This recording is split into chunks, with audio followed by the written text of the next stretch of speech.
Okay, we have come back. Let's get to the next case. This is number 26. A Mongolian Tale.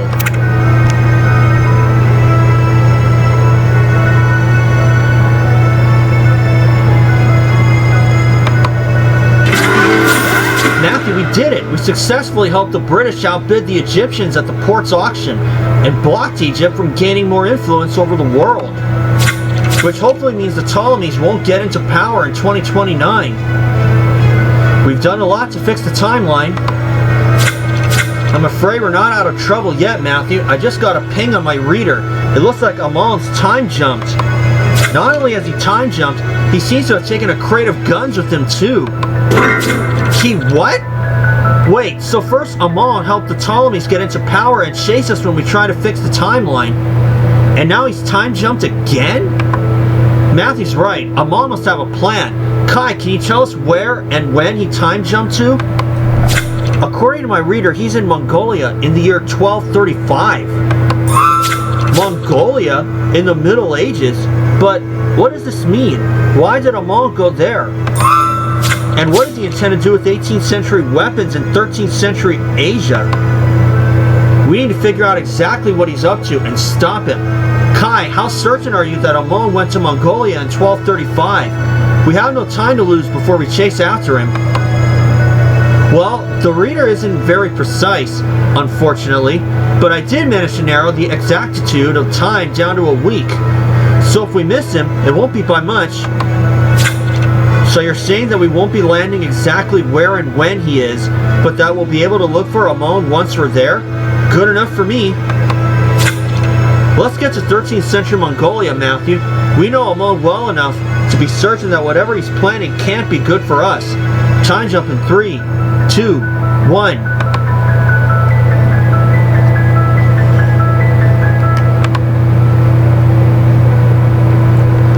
Here we go.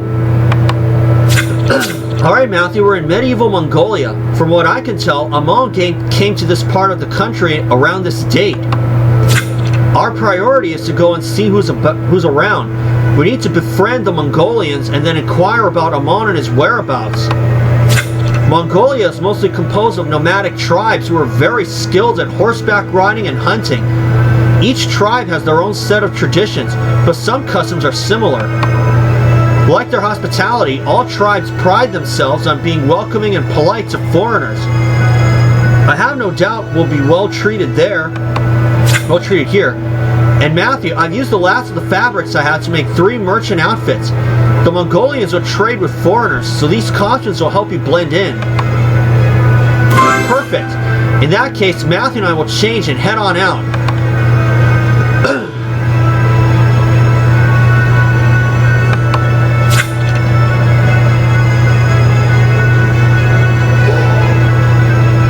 Man, Matthew, those yurts seem cozy. It's what I picture when Theo talks about glamping. You, foreign merchants! So much for going unnoticed. Yes, what is the trouble, sir? What trouble? Todun will not accept such nerve. You killed the village chief, my son Argat. What? We beg of you to reconsider, sir. We have only just arrived to this part of Mongolia. And I have only just discovered my son's body in the village, and I do not believe in coincidences. Todun, sir, Matthew and I are but friendly merchants. We do not anticipate such an affair upon our arrival. We expected to be welcomed, not accused of murder. It all seems rather unbecoming. Surely there is some way you could allow us to prove ourselves innocent. You could let us find the true killer? You play on my hospitality, merchants. It is true that our custom is to treat outsiders as guests. I therefore have no choice but to grant you your request. But I will also be looking into this matter. We will see who is responsible for my son's death. We can't catch a break, Matthew. Here we are trying to get on Amon's trail, and instead we get accused of murder. I agree. We better solve this murder quickly if we want to ask for the village's help with our own mission. Let's get a closer look at those yurts.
there's the body. The victim's father told us Argot was the chief of the nomad village.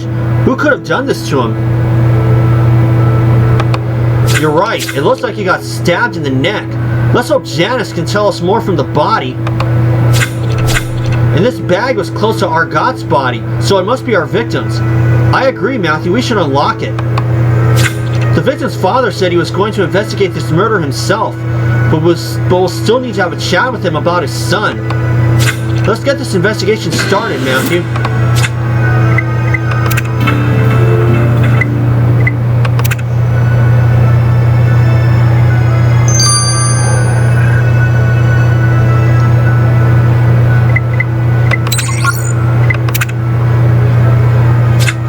I gotta get started, so sit tight, everybody. Okay, I got myself 9 stars, so let's go ahead and get this out of the way.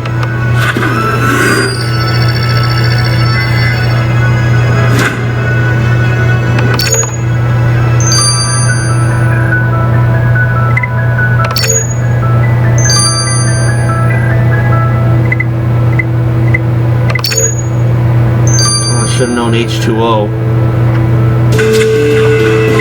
How ironic. Let's search for the victim's bag, Matthew.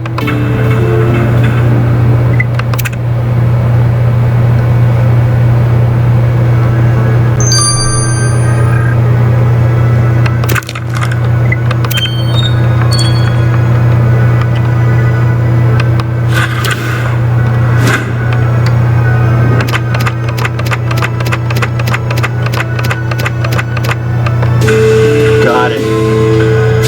A flask. Matthew, you found a bottle in the victim's bag. From the smell of it, I guess it contains alcohol, but I'm not going to taste to make sure. Past experiences have taught me to be more wary than that. You're right, Matthew. There's Mongolian text on the side. Let me check my tablet. Apparently the text says Mergen, which is a man's name. This Mergen must be a friend of our victims, since this bottle of liquor is in Argot's bag. Let's go talk to him, Matthew.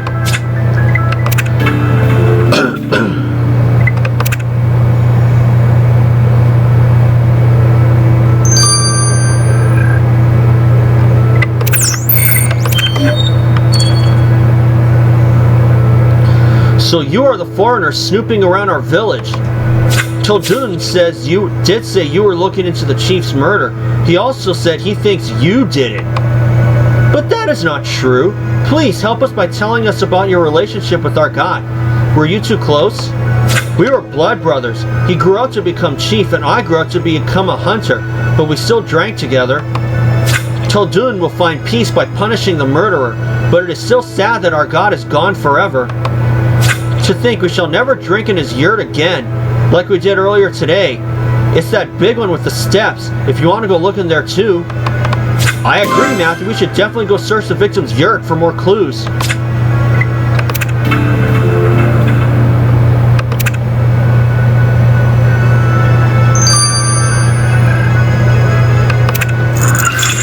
Who'd have thought? I kind of thought the second one, I kind of thought talking to Tildun would have led to the second crime scene, but oh well, them's the breaks. I'm gonna roll with it and just get through it. Get all the stars and do what I can. Alright.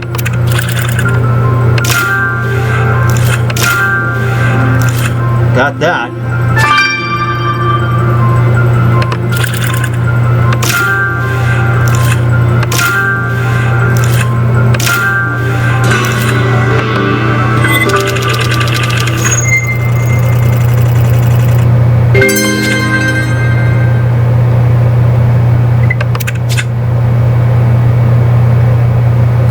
I just like to do that if I do a really good job.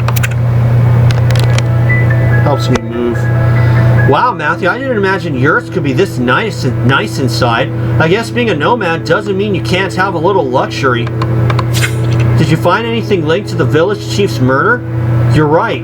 It would be worth gluing these pieces of leather back together. And this necklace is clearly a woman's. There seems to be a name inscribed in the back, but it's worn off. Can you reveal it, Matthew? Oh, I will.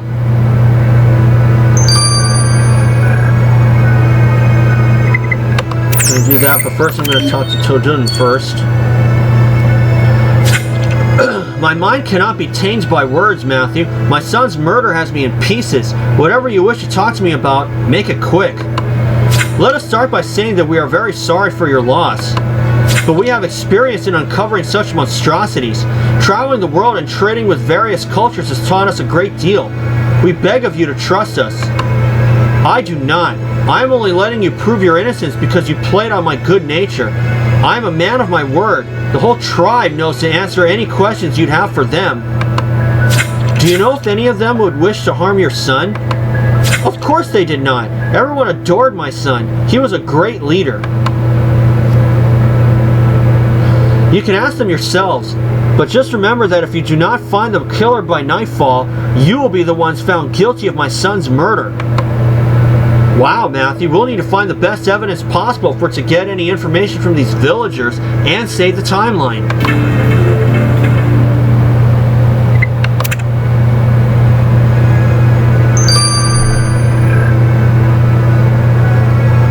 Give me a few minutes while I get a few more stars.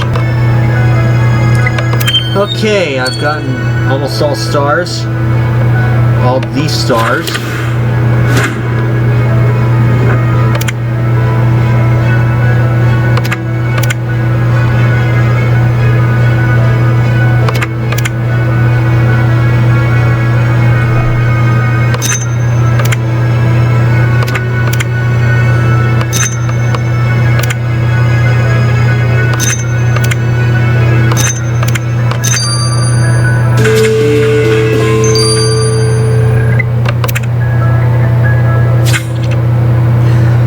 This parchment has what seems to be Mongolian text on it. You're right, since we found it in the victim's yurt, it could be important. Let's send the text to Penelope for her to translate.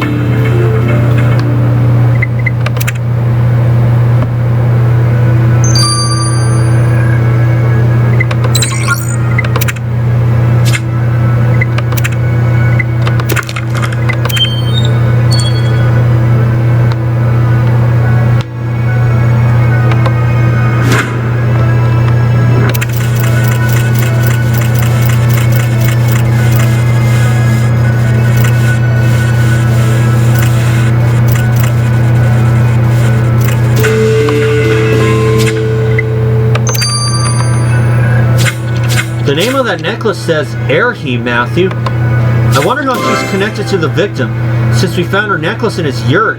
Let's go talk to this Erhi.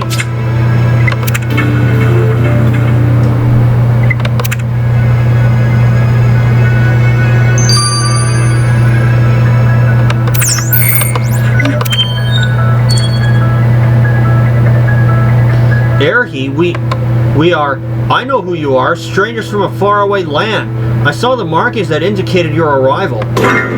Markings? What are you talking about? I am a pathfinder, and a very good one. It's my job to scout the hills on my horse to keep an eye out for anything out of the ordinary. Oh, I see. What about the village chief? We found your necklace in his yurt. Had you noticed anything strange while with him? This is the first time I see the necklace. Maybe our god was going to gift it to me as a reward for my good work. I am sorry that he is dead. The hillside is full of distressing omens.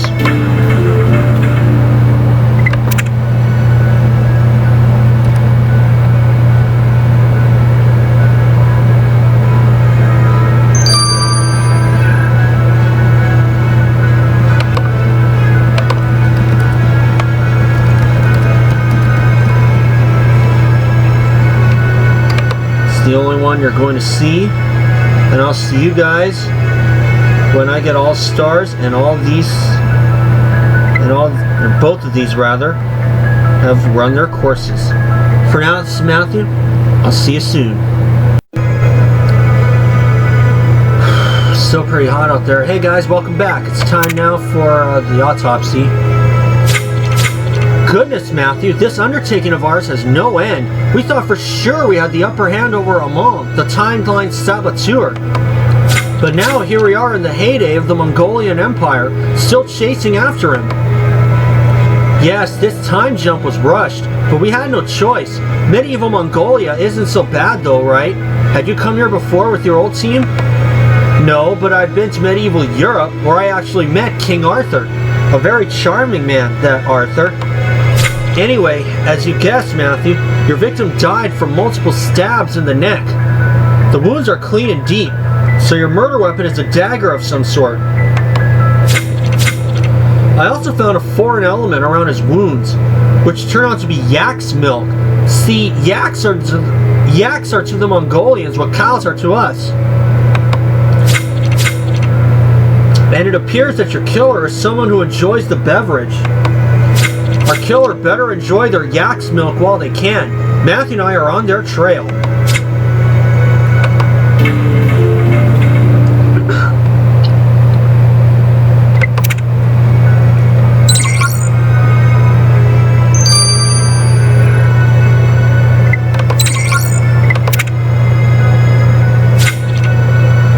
Matthew, did you know that the Mongolians had a reputation for being merciless? They'd go into battle and destroy everything in their path. I can't imagine what hell will be unleashed if the village chief's killer isn't found. I'm sure you'll find the killer quickly. Speaking of which, I have information concerning that message you found. It's a threat. It says, "My blade is sharp and my arm is quick. You better watch your neck, Argot." A blade to the neck?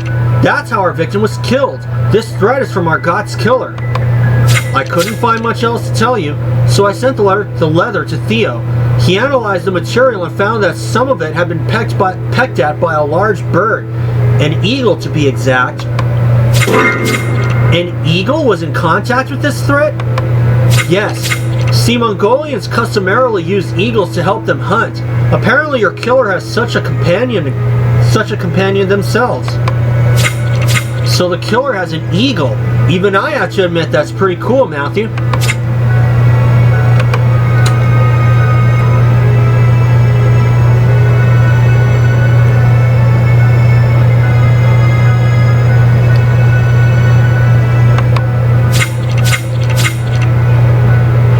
Matthew, we foiled Amon's plan in the Age of Sail by outbidding him at the Tortuga auction.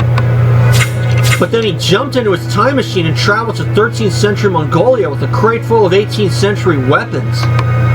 Whatever he's planning can't be good. We need to find him. But first we must solve this murder. A tribe's chief was stabbed in the neck and left to die in the village. The victim's father, Todun, hates us and is trying to prove that we are guilty. Our God's friend Mergen seemed upset at the news, while Erhi, the Pathfinder, has the best poker face I've seen. All we know is that she's not a fan of ours and is a good rider. She sort of reminds me of myself, to be honored. Oh, Matthew, I need to talk to you. I've seen something suspicious. Hello.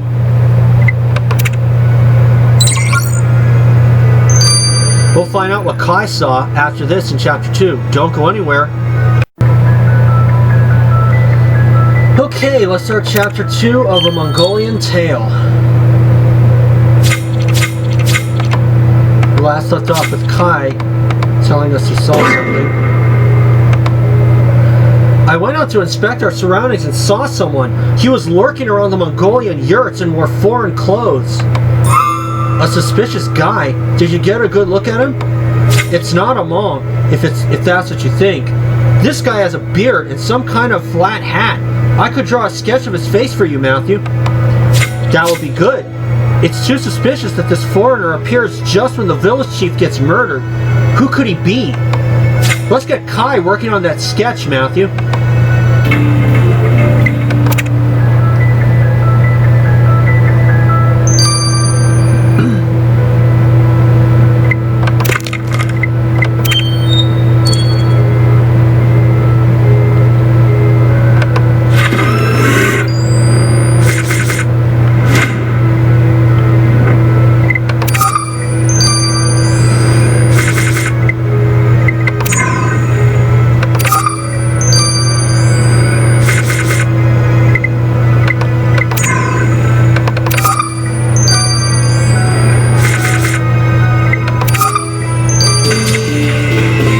Santiago Sanchez.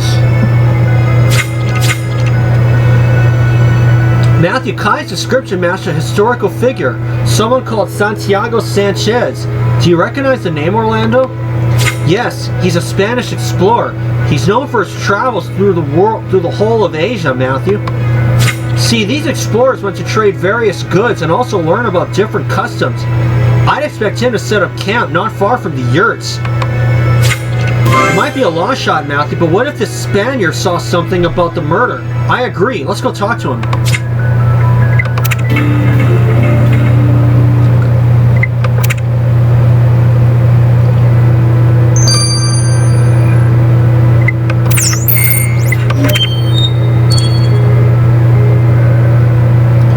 Sir, are you Santiago Sanchez? Si, my name is Santiago, explorer of Mongolia. I have been traveling for many months and am far away from my homeland, España.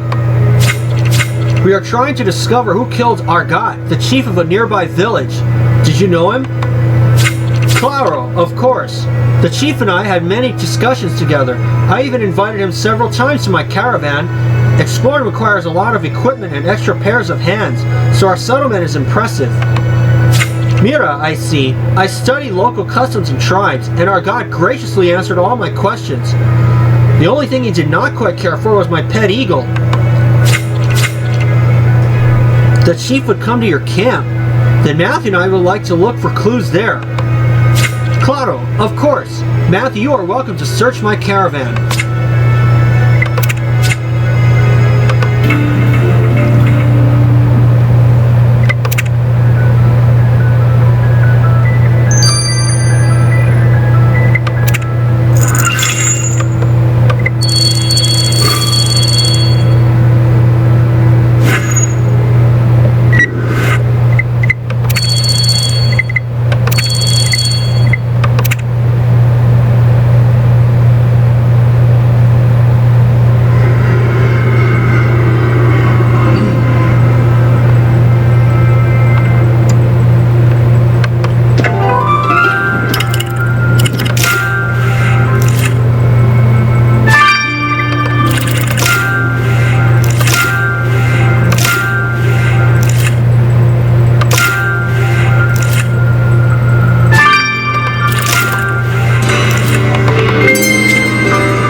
Sanchez's caravan is what I'd imagine as a kid when I think of summer camp, Matthew.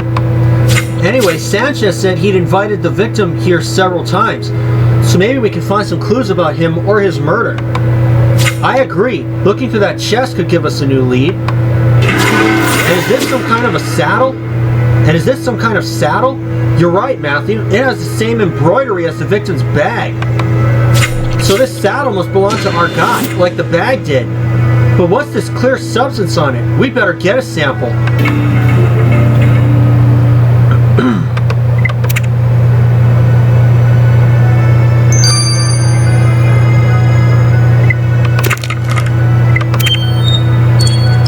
I'm gonna take care of everything now.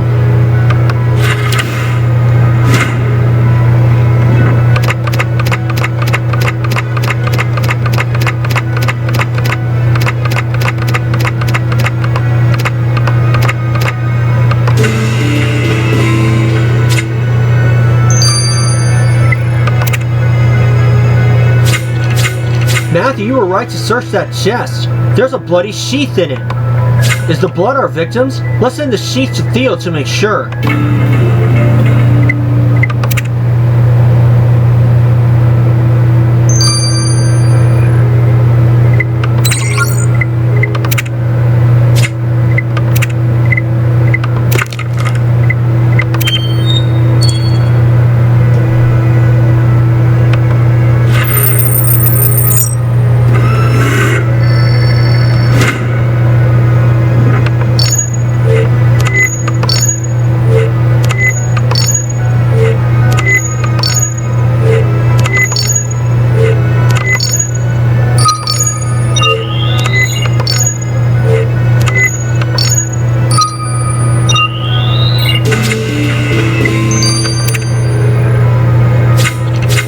Let's get the substance from the victim's saddle under a microscope, Matthew.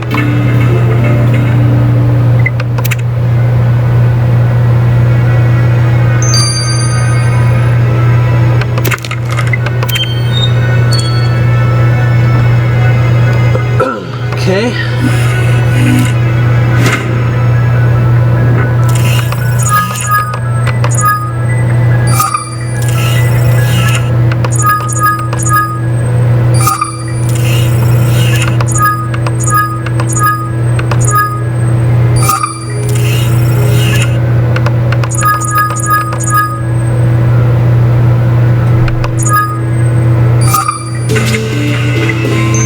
Camel spit.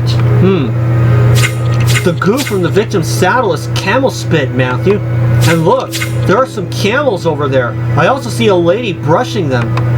I agree, Matthew. The victim must have ridden those camels if he left his saddle here in the caravan. Let's go talk to the camel lady. Goes by Sorhan.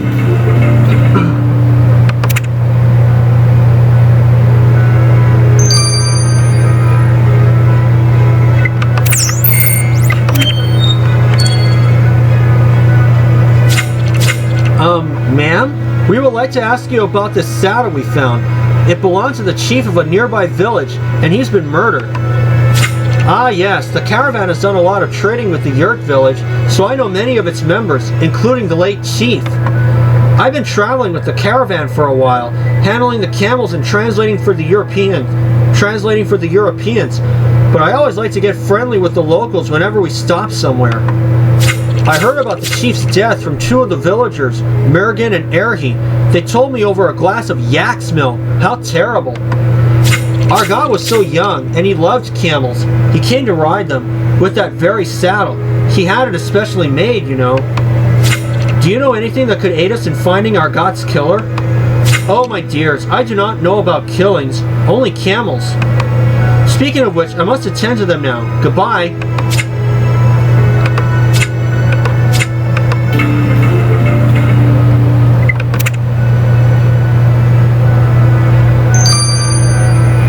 And I'll see you guys when the empty sheath is done. I'll see you all soon. Okay, we have returned, and we're going to get the results of the empty sheath.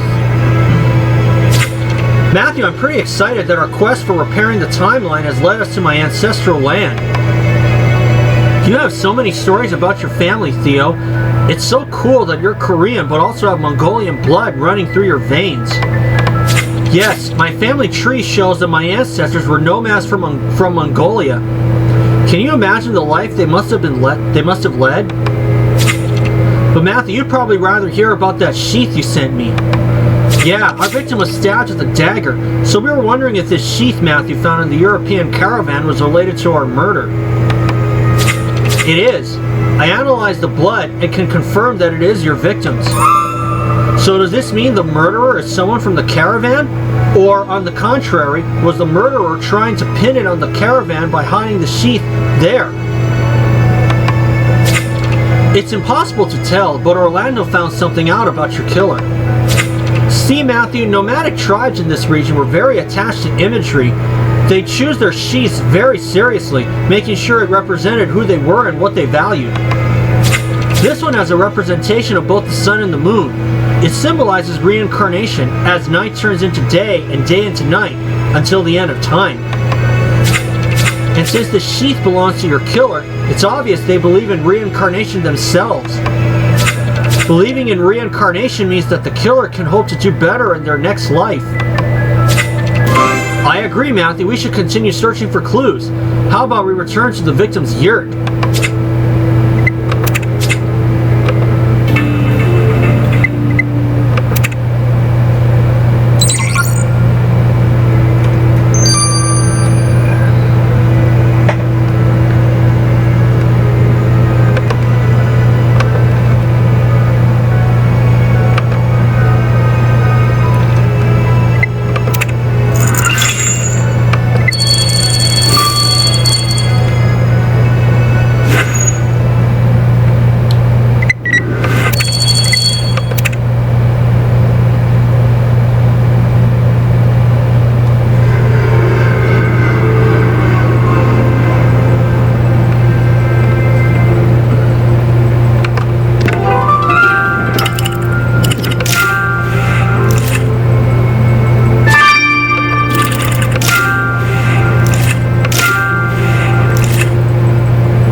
Matthew, I have to admit that I'm sort of enjoying medieval Mongolia. I mean, apart from being falsely accused of murder. What's that ornate box you found, and why is it locked? I agree, we should open it. And what are these pieces of parchment? Let's piece them back together. Just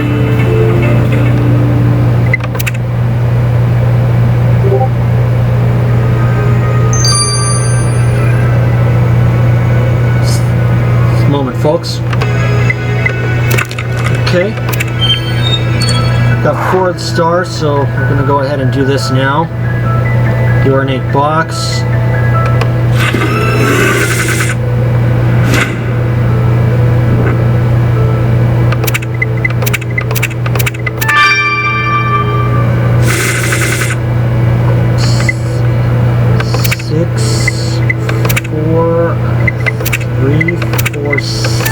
There we go.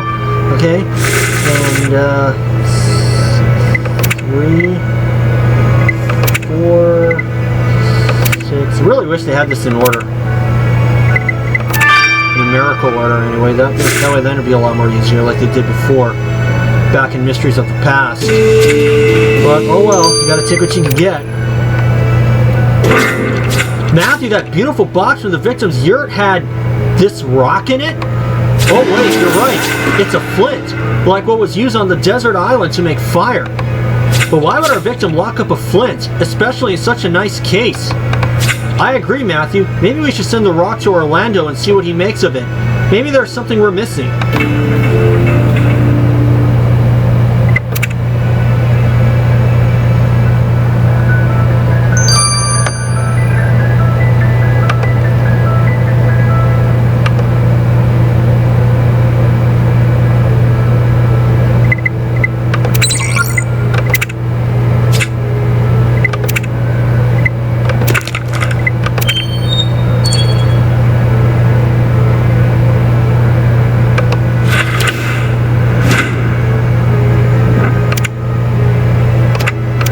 Looks a little like Mao Zedong.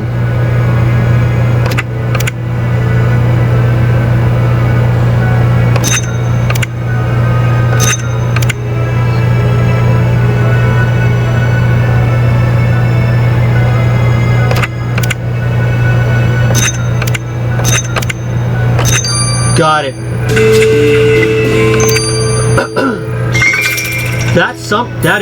This is some kind of official portrait, Matthew, and the face seems sort of familiar. Let me just check. Oh, Matthew, I remember now. Penelope told me about this guy. He's Ogedei Khan, the son of Genghis Khan, and the current ruler of the Mongolian Empire. He's respected because of how he's uniting most of Mongolia and expanding it even further than his father had. But then you're right. Why was his portrait torn up in the chief's yurt? Did our victim do this? It's not that we can ask our God what his problem with Ogedei was, Matthew, but we can ask his father about it. You're right.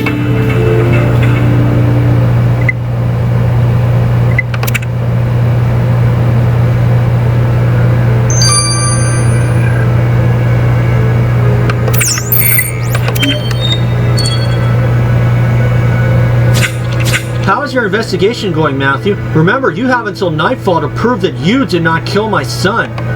Actually, we happen to find this portrait of the Khan. Do you know why your son tore it up? My son didn't tear it up, I did. Our God was more loyal to Ogedei Khan than he was to his own tribe. He made us submit to the Khan's rule. We used to be independent and do what we thought was right for our own people. But then our God became chief and made us follow the Khan's laws. We've had to pay taxes and send good men to war. I told my son he was a fool, and the two of us argued. It ended with me tearing up the Khan's portrait. You seem very disappointed in your son, Todun, maybe enough to let rage cloud your better judgment. How dare you! Because of his murder, my son and I will never resolve our conflict. Finding his killer is the only way I can cleanse my karma and hope to be reincarnated into something good. And I will have no pity for you if I find out you really did kill my son, Matthew.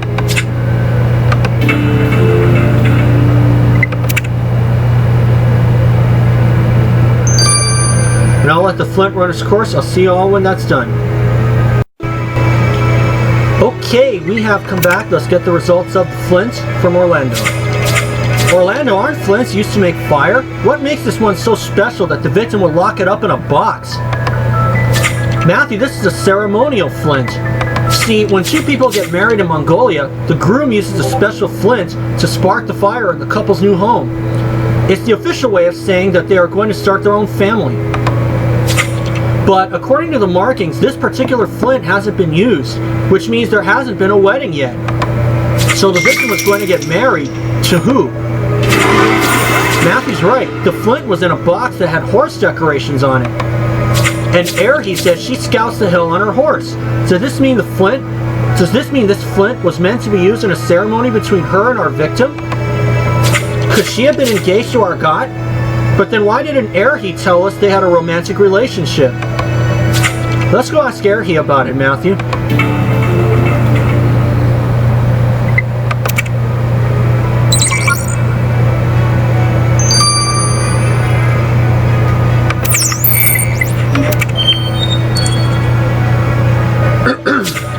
Erhi, we found a box with a ceremonial flint in it. We could not help but think of you.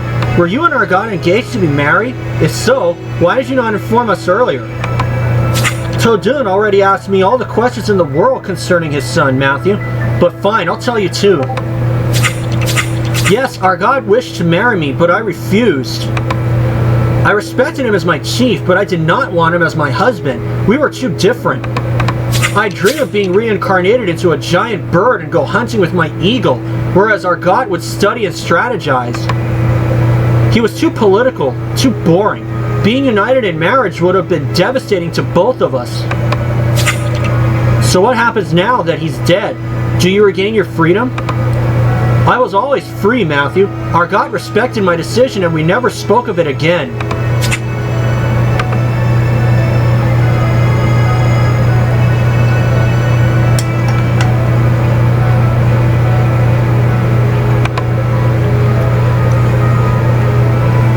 Who could have predicted that chasing our arch-enemy, who twisted the timeline into medieval Mongolia, would be such a roller coaster of emotions, Matthew? Our arrival was brutal, since we got sucked into a murder investigation, in which we're the prime suspect. We're told we have till nightfall to find Argot's killer. And there are quite a few suspects like Erhi, who didn't want to marry Argot, or even the victim's father, who disagreed with his son's politics. I agree, Matthew. We need more if we wish to make our case and prove our innocence. Why don't we... Wow! Matthew, is that an arrow? Good move, Zara, to steer clear. We'll see you guys for Chapter 3. Don't go anywhere.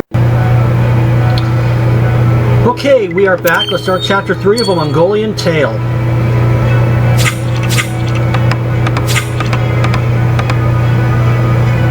That was where we last left off on. Matthew, is that an arrow? Who tried to shoot us? Calm down. I shot at that rabbit behind you, not you, see? You foreigners are so paranoid. No one here would hurt you, unless you gave us a reason.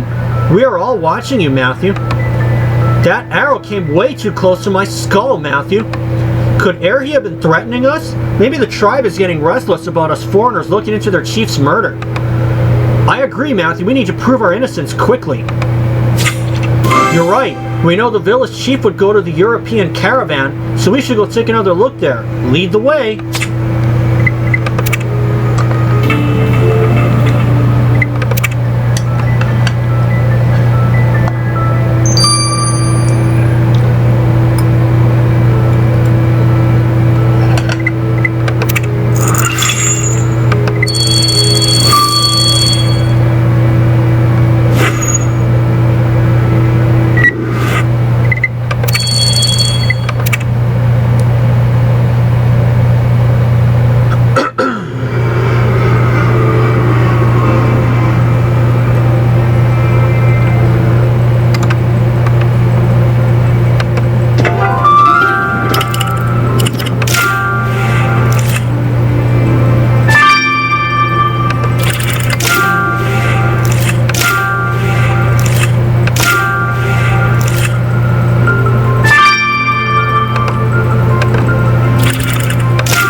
Matthew, we know the victim came to this settlement, so hopefully there are more clues here. Nice! That parchment has our victim's name and face on it, and there's some faded writing next to it. I'll get your brush. And this looks like some kind of locked suitcase. I agree, Matthew, we should open it. What about these pieces of metal? They look like a shield. Let's put it back together. We'll be catching this killer in no time, Matthew. That we will.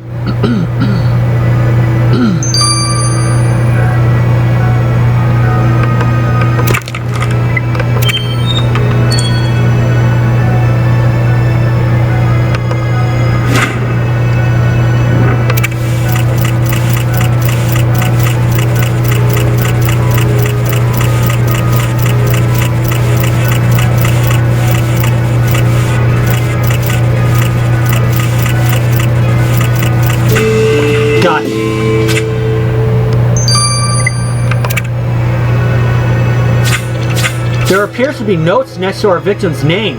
And you're right, Matthew, the text isn't in Mongolian, but it's not in English either. Let's send it to Penelope for her to translate.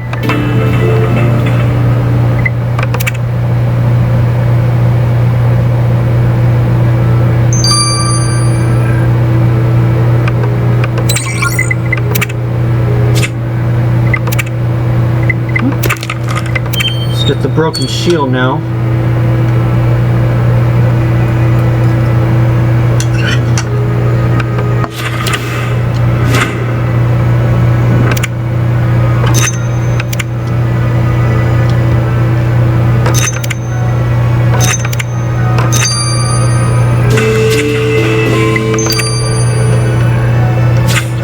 Matthew Theo's very proud of his Mongolian heritage, and he's taught me a few things, so I can tell you right now that this shield is Mongolian. But why is it here at the European caravan? Was it used for trading? And why is it broken? Ha! You restored that garbage! You should not have bothered, Matthew. I'm sure it is more valuable in pieces. You mean you broke this? Yes, that way our God could understand. Understand what? Step this way, Sorhun. We need to talk.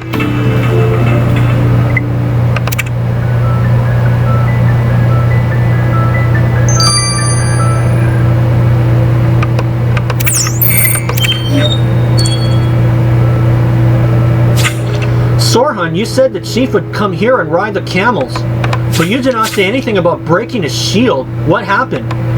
Our God loves my camels, as you know. He loved this one so much that he wanted to buy it. I said I would agree for the right price. Camels are very valuable, Matthew. Perfect for traveling and good listeners. I clearly told our God I wanted silver coins, but he kept trying to trade objects instead, like this shield.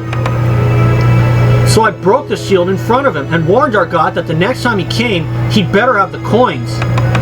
My camels are precious, and I will not have anyone try to swindle me into giving them one. Hopefully you do not let your pride for your camels take over and do something you would regret.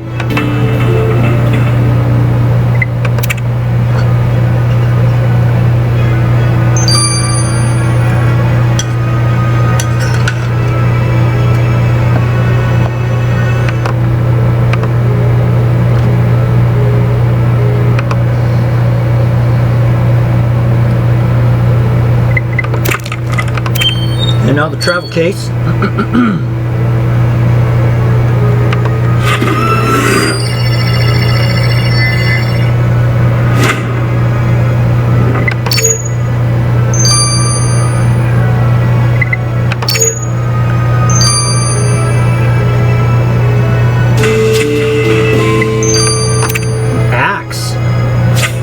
Matthew, there's an axe in here, and given its small size, I'd say it seems perfect for hunting, because you can easily throw it. Who could it belong to?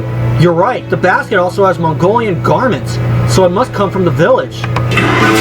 Oh, you think the axe could be Mergen's? Right, he's a hunter. But why are his things here? Was he going to run away with the caravan? Quick, Matthew, let's go talk to Mergen.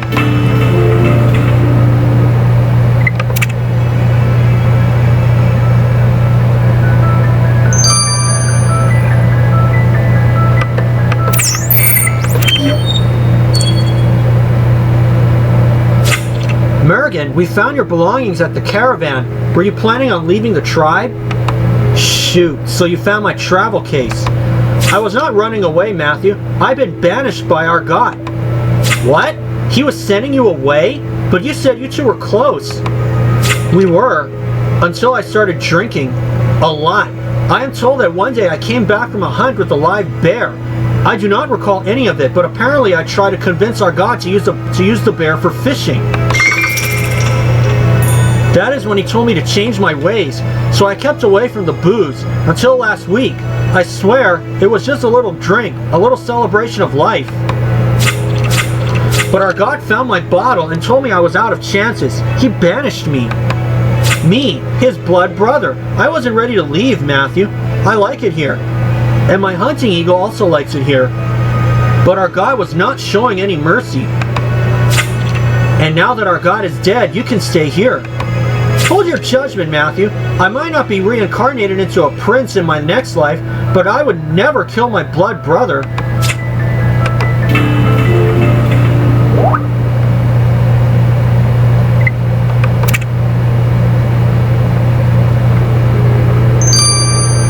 Alright, I'll see you guys when the parchment is done. See y'all soon. Okay, we're back again. Let's get the results of the notes on the parchment. So, Penelope, were you able to translate that text Matthew sent you? Yes, it was in Spanish and had various observations about the yurt village. Spanish? Then Sanchez, the Spanish explorer, must have written them. He did say he'd been talking to the village chief and making notes about Mongolia. But there's more, Matthew. See, Sanchez also wrote about your victim, saying, "Don't know what to do with him. I must act quickly before it gets out of hand. He needs to be silenced." Silence our victim? Like hurt him? I agree, Matthew. We should go ask the Spaniard about this.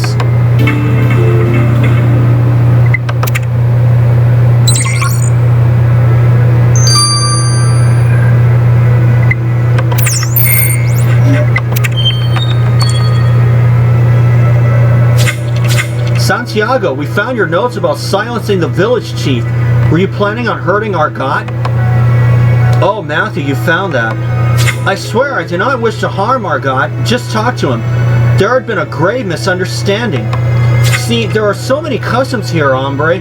It's hard to keep track of all of them. And El Jefe, the village chief, he saw me pour water into my yak's milk and he was furious. He said it was beyond offensive, but how was I to know you never mix water into the milk? Dios mío, someone should really write a guide, you know. Then our God threatened to send word to every village about my mistake. Doing that would have ruined my reputation in Mongolia. I would have no choice but to return to España. So you took it upon yourself to make sure that did not happen. No, if there's one thing I learned during my time here so far, Matthew, it's that you need to be virtuous to be reincarnated into something good. That is harsh. Lucky thing times have changed. In 800 years. Man, Matthew, there's so much drama in medieval Mongolia. It's like being in one of Kai's favorite telenovelas. We're investigating a nomadic chief's murder, and it seems like everyone had a reason to want him gone. His friend Mergen was upset that our God was banishing him from their tribe. Sanchez, who unknowingly insulted Mongolian customs, wanted to stop the chief from ruining his reputation. And Sorhun, the camel caretaker, was furious that the victim wasn't taking their camel deal seriously. I agree, Matthew. Returning to the village for clues should be next on our list.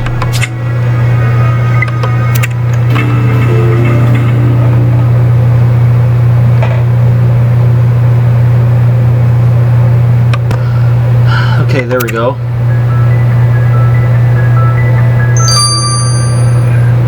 Now let's see what we can do here.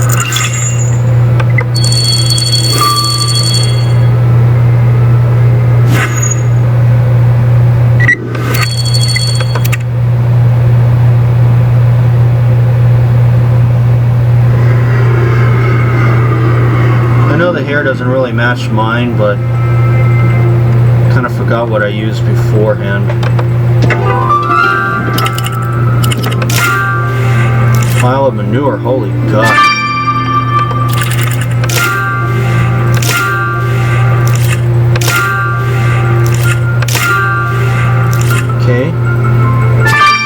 folks.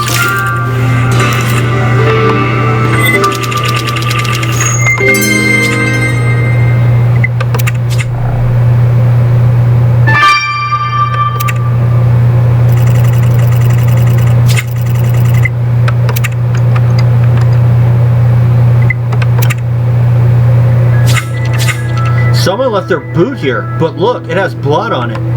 You're right, Matthew. Since we found the victim here and that he had his shoes on, it seems like this boot could be our killer's. They obviously didn't want to go walking around in blood-stained footwear. Let's see if we can retrieve a clue from inside the boot, Matthew.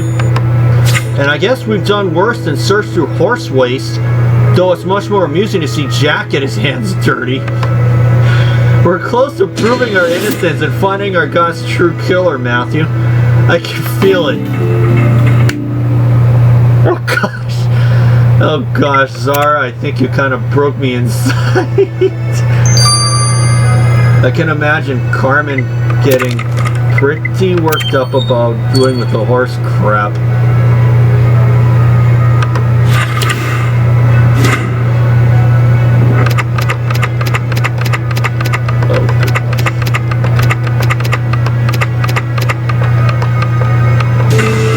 Got it.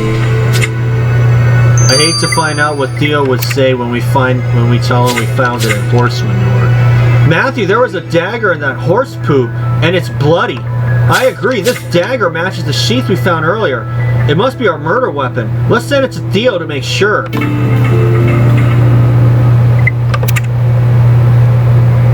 By the way, Theo, we should warn... I can only imagine they'd say, by the way, Theo, we should warn you, it stinks a little bit. That'd be a nice heads up.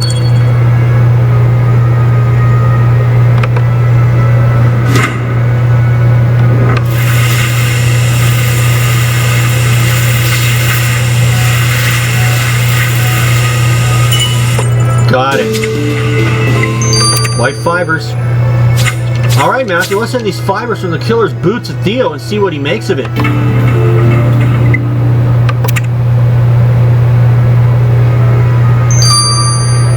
And I'll see you guys when both of these are done. I'll see y'all soon.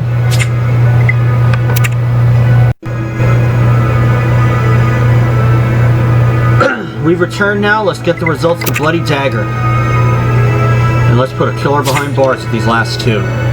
Alright, Theo, there's no time to lose. We've got to finish this investigation. What did you get from the dagger? It's the killer's, right? Right as always. The blood was your victim's, so your killer must have discarded the dagger in the village after the murder. Removing the poop revealed a concoction on the handle. It was a mixture of herbs meant to help treat a rash. These particular herbs are poisonous to horses, so it couldn't have come from their waste. I therefore deduce that your killer has a rash they're desperately trying to heal. So the killer has a rash. That should be easy to spot, Matthew.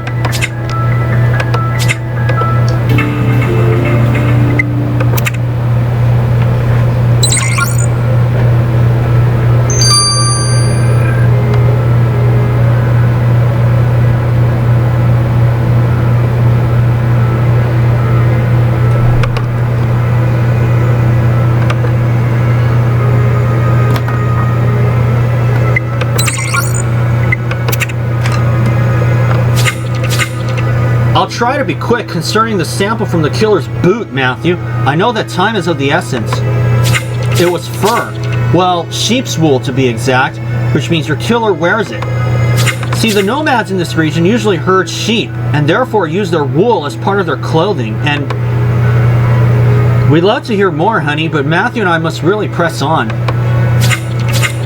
Now we know the killer wears wool, probably to warm their cold, murderous heart. Matthew, we've collected enough evidence to face our victim's true killer and prove to the village that we are trustworthy. Let's do this.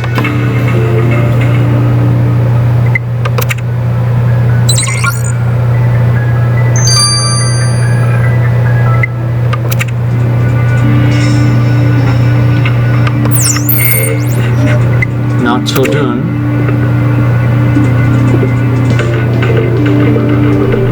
No, not Merrigan.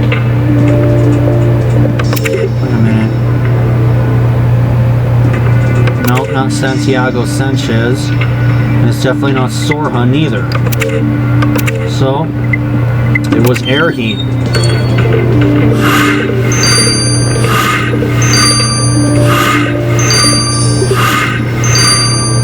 I had a feeling it was probably her.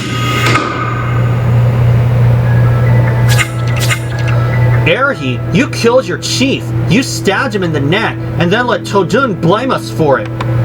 Matthew, are you really trying to pin this murder on me? We're not pinning anything. We know the truth. We know you sent our god a threat and then used your dagger to kill him. Why did you do it? You told us that our god respected your decision of rejecting his marriage proposal. Did you lie? Our god is the one who lied. Yes, I killed him, but only after I discovered that he hadn't accepted my rejection as I thought. A foreigner stayed with us and got close to our god. Then one day he warned me that the chief was going to force me into marriage. I felt powerless, and the foreigner told me that the only way out was to kill our god myself. It was such a horrible thought, but he was right.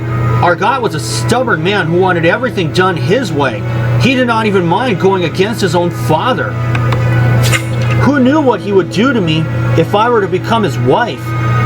I could have been locked in his yurt, my beloved horse sold to the highest bidder, and my life would have been over. The foreigner left the village, but his words stuck with me. I had to save my future, so I decided I would kill our god. Who is this foreigner, Erhi? What does it matter, Matthew? He is gone now. All that is left is this terrible deed I have done. I can barely believe it is all real. My conscience will torment me forever, but I had no choice. And now we are the ones without a choice. We must take you to Todun. He will decide your fate.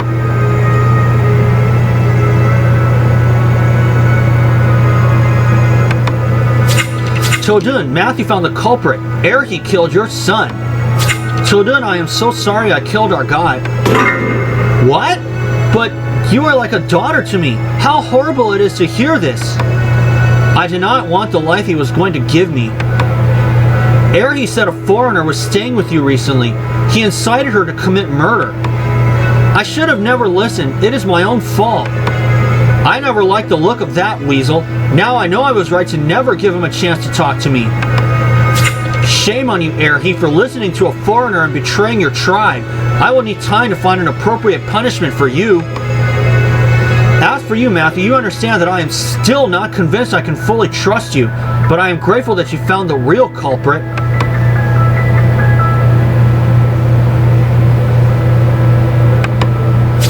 Matthew, finding the village chief's murderer means we have proven ourselves to be trustworthy. So we can now focus on our mission to find Amon. We know he came to medieval Mongolia with a shipment of 18th century weapons, but we need to know exactly why. It's time to do some digging, Matthew.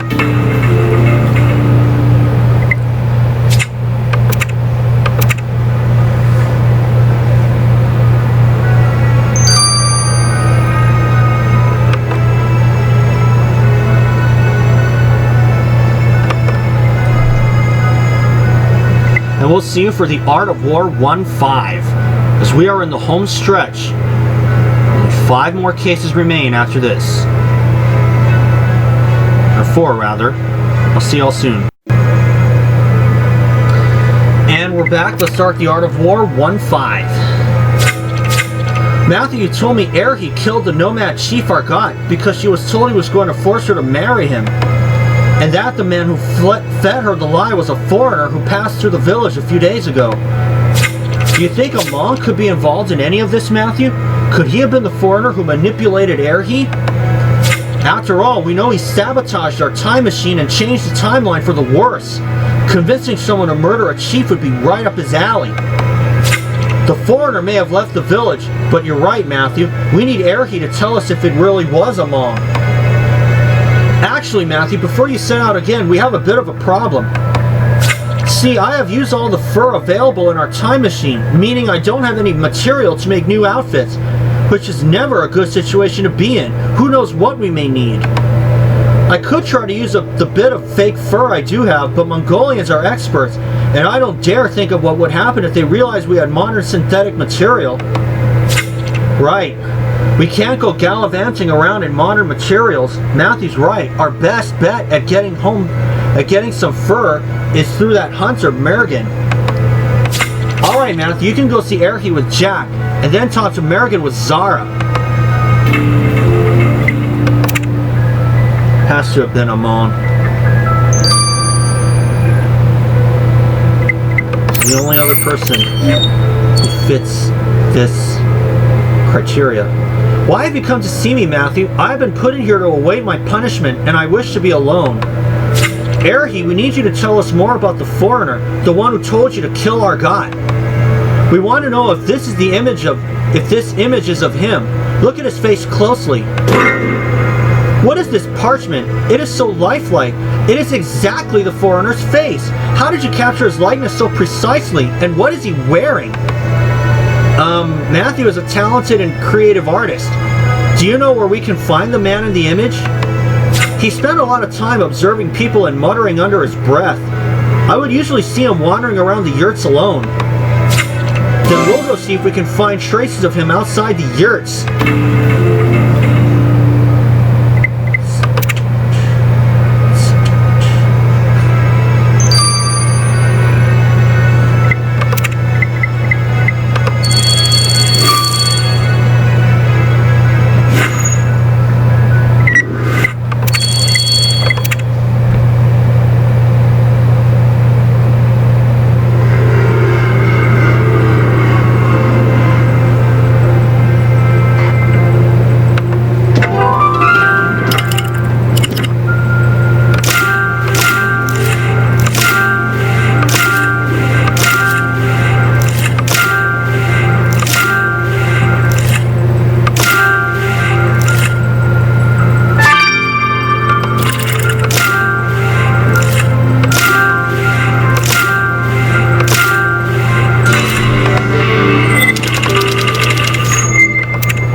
Matthew, you're right. These are pieces of a phone, which must be Amon's. Who else could have dropped a phone in medieval Mongolia?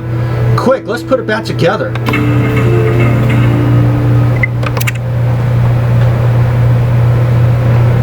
Dead meat, Amon. At the very end of this season, you are dead meat.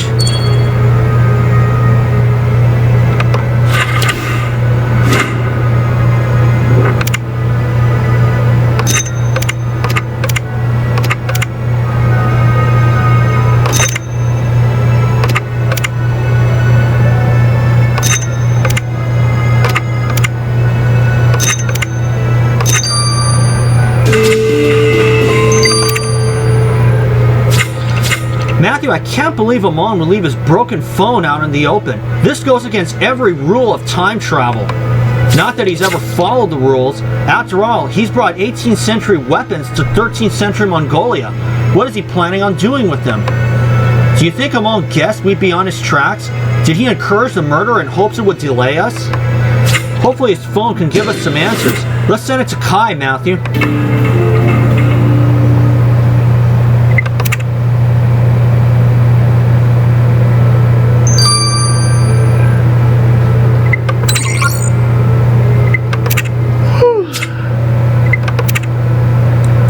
Sorry guys, I just had my dinner. I might probably is making me a little bit loopy. Not the medical kind loopy, but maybe just after eating. American, we have a favor to ask you. Matthew, you have my eternal gratitude for finding my dear friend's killer. I would toast to your good health if I was not trying to stay on a better, more sober path. That is great to hear, American. We're actually looking to continue our own path, but we need fur and... Fur, yes, because you will need a good coat to survive the cold temperatures. Of course, I will get you the best sheepskin. Oh, but I do not know where my tanning tools are. I need them to clean the fur, Matthew. Gosh, they must still be somewhere in the Spaniards' caravan. Very well, Matthew and I will go looking for your tools at the caravan, Merrigan. You are most kind. Please take this modest sum as thanks for your patience.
police.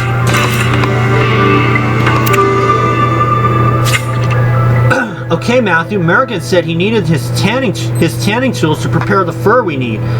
Do you think they could be in that box? Let's open it.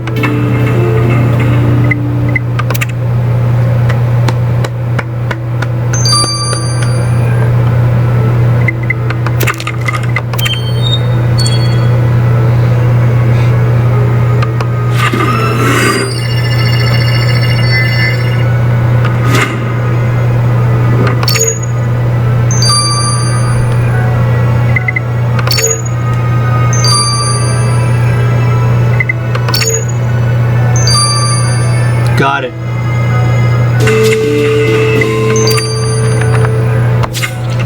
Merrigan was right. His tools are at the caravan, safely stored in this box. Look at all those blades. I'll go bring him his instruments, Matthew. Then he'll be able to clean the fur Orlando needs to make more outfits for the team. We can go check on Merrigan in a bit.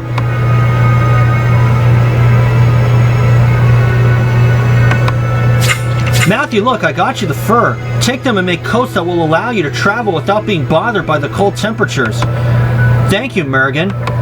Let's get these pelts to Orlando, Matthew. He'll make outfits out of them.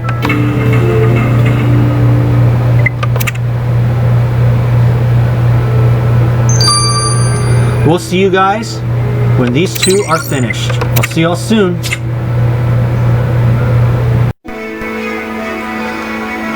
Okay, we have come back now, and let's get the results of Amon's phone. First, Kai, did you get any info from Amon's phone? Yes, I found a whole folder with various memos, but there's one that's particularly interesting. It's entitled Plan B, and involves meeting with Ogadai Khan, the ruthless ruler of the Mongolian Empire. It says here that Amon wanted to seek an audience with the Khan, and then goes on to list various Mongolian customs. Wait, so Amon stole a crate of 18th century weapons and is now heading off to see one of the biggest warlords of the 13th century? That can't be good. Where is the Khan now? Wherever he is, that's where Amon is headed. Hard to know, since the Mongolians were nomads, and Ogadai was often away conquering more lands. I'd recommend asking a local. Matthew's right. Now that we've got Todun's trust, we should go ask him.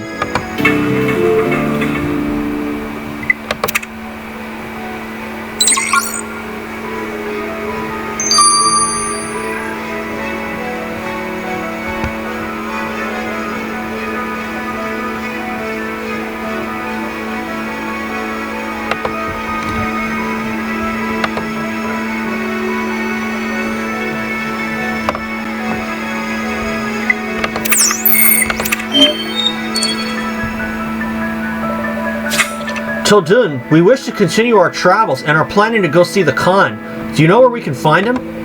You wish to meet with Ogadai, but why? He is a ruthless and selfish leader. Never mind, it is your problem. Last I heard, Ogadai was in Karakorum. It used to be a small yurt village, like our town, like our own, but the Khan has been mutating it into a big city. Do you know what you're getting yourself into, Matthew? Do you know enough about our customs to meet the Khan? Do you even have a gift for him? A, gift? Yes, that is the only way he will receive you. Every Mongol knows you bring the Khan a gift, and I happen to know that he loves camels. Maybe that is why my own son was so obsessed with them. Our god even had a pouch of coins to buy one from that camel herder in the Spanish caravan. He had the money he needed to purchase the animal from the caretaker all along? Why did he not bring it to her at once? I will never know, Matthew, but you are welcome to go to his yurt and take the coins. My son would have wished to thank the ones who solved his murder. I also wish to offer you this meal as a token of my gratitude.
I can't believe Argot had the money to buy a camel but didn't take it straight to the caretaker.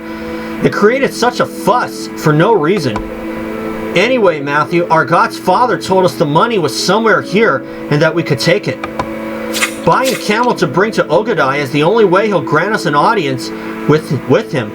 We need to get there and find Amon, who's probably already with the Khan.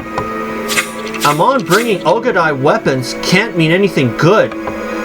Right, Matthew, the money for the camel could be in that cabinet. Let's search it.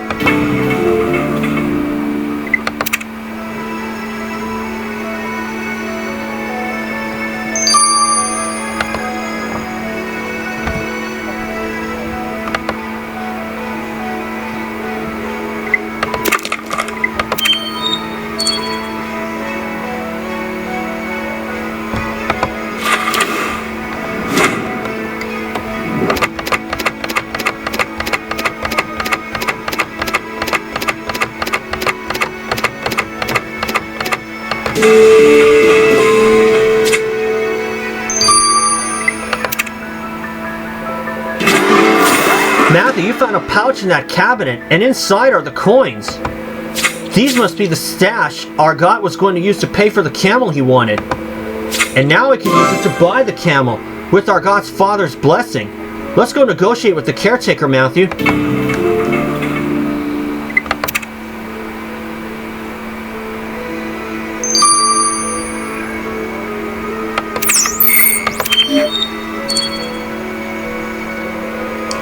Matthew, I'm glad you found the village chief's murderer. It is always good to know who you can trust. Speaking of trust, we were actually wondering if we could purchase a camel. It's for the Khan. A gift for Ogadai Khan? Oh dear me, then you must take Bora. She's my best camel. But it shall cost you. We are willing to pay. Is this enough? This is a wondrous sum. Be sure to tell Ogadai Khan where you got Bora from. And here, Matthew, take this too, free of charge. Okay, Matthew, I'll take the animal back to the time machine. See you there.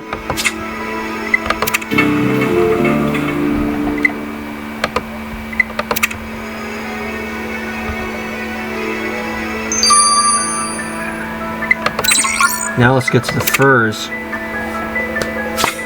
Look, Matthew, Orlando made new outfits from those pelts you got from the hunter. I have to say I'm quite proud. I've never made anything quite like this in so little time. I'll say, if only I had an occasion to wear it. You do look great, Penelope. Wearing this puts me in the mindset of a Mongolian, traveling the plains and the mountains, feeding the livestock. I already feel inspired to write. I'll see you later, Matthew. Alright, Matthew, I'll help Orlando put away these outfits and meet you later.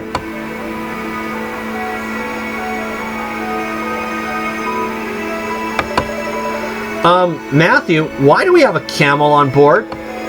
It's for Ogadai Khan. We were told to bring him a camel as a gift when visiting. And seeing the Khan is part of the plan because that's who Amon went to meet, with his 18th century weapons.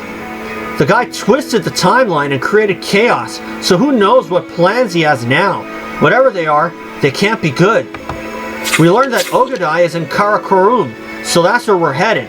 And Matthew managed to get more fur so that Orlando could make outfits, so we're all set to leave. Guys, can we really not lock this thing up somewhere though? The camel just likes you, Kai. Matthew, we thought our victory in the 18th century would be enough, but clearly our fight against Amon and the Ptolemies isn't over.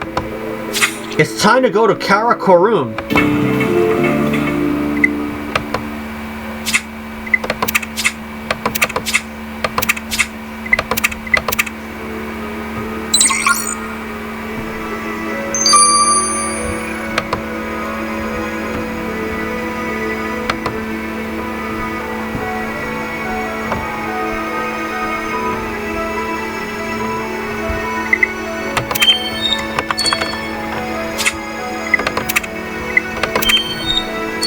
Pretty sure this case is going to open on Thursday.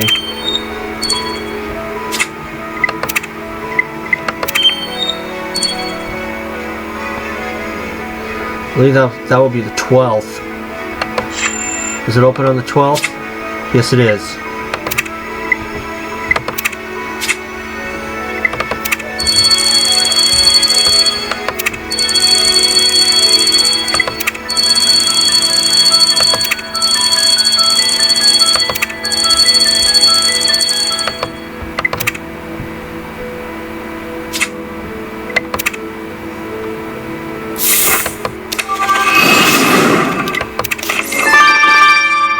3 new ones.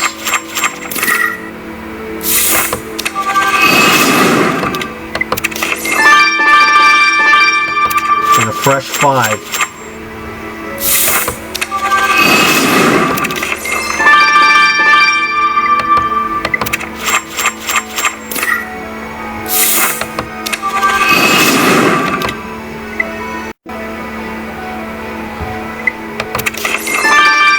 Sorry guys, camera ran out, or Bandicam ran out of film time. I'm at 93 recycled cards, or stickers rather, and next case will be open on September 12th.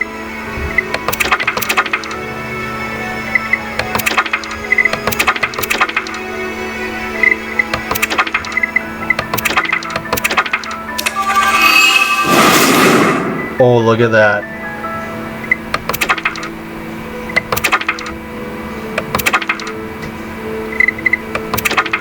They were the only 3 stickers I had on that page.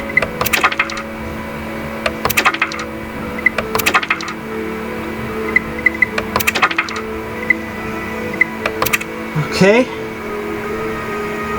That's gonna do. And I'll see you guys in 2 days. Well, technically 3 where I am, but more like 2.5, since it's still September 9th. So I'll see you all on September 12th.